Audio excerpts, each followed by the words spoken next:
All right, gonna go ahead and make the update for the end of the week on SPY. So it's looking good. This morning it looked pretty bad.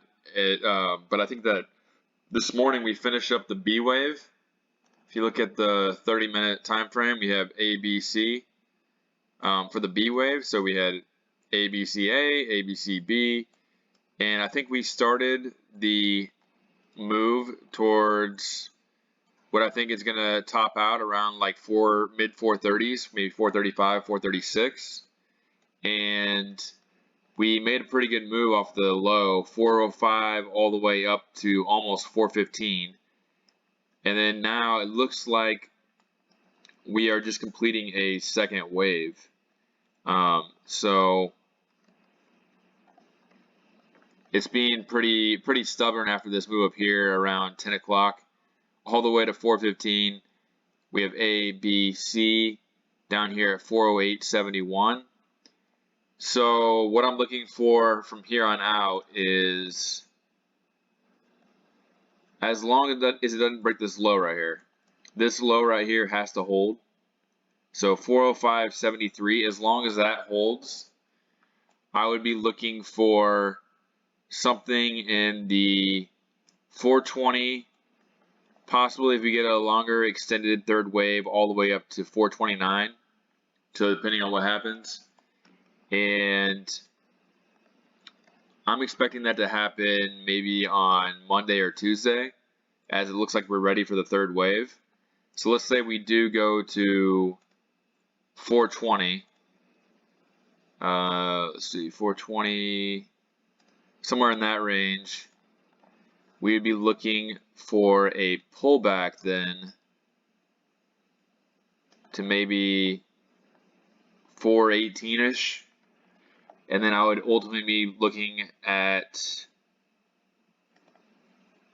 let's see here, probably be looking for somewhere in the range of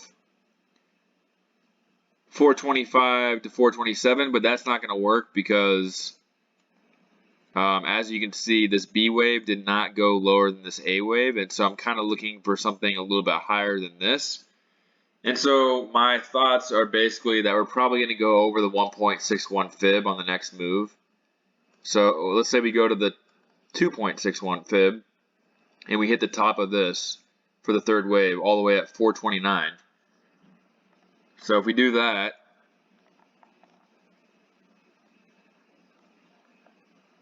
we'd be looking for a pullback to 424, 425, and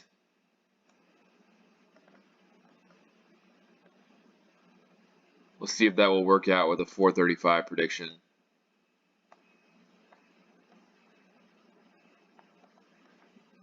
Yeah, so that would take us to 435-ish.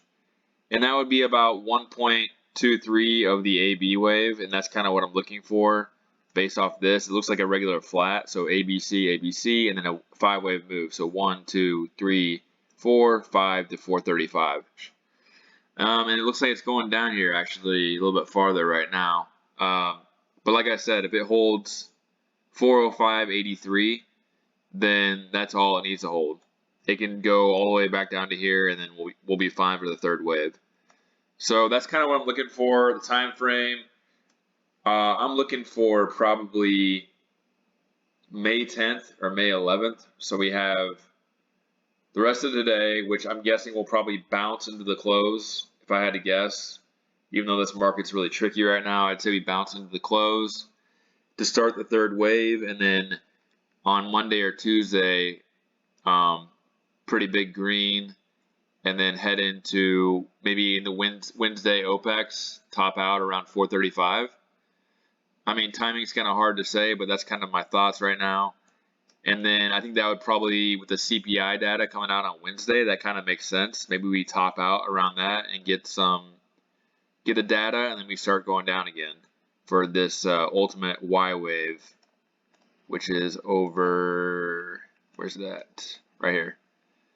And then I'm expecting probably like a month down for that. So maybe we start on May 11th and end somewhere in mid-June for the bottom of this long drawn out drawback in the market. So just kind of my thoughts. Summary.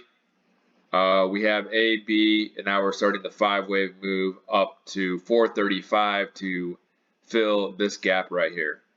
So I'll check back in with you guys on Monday, but I'm just doing this a little bit early because I'm going to take off. But I will, I'll talk to you here on Monday.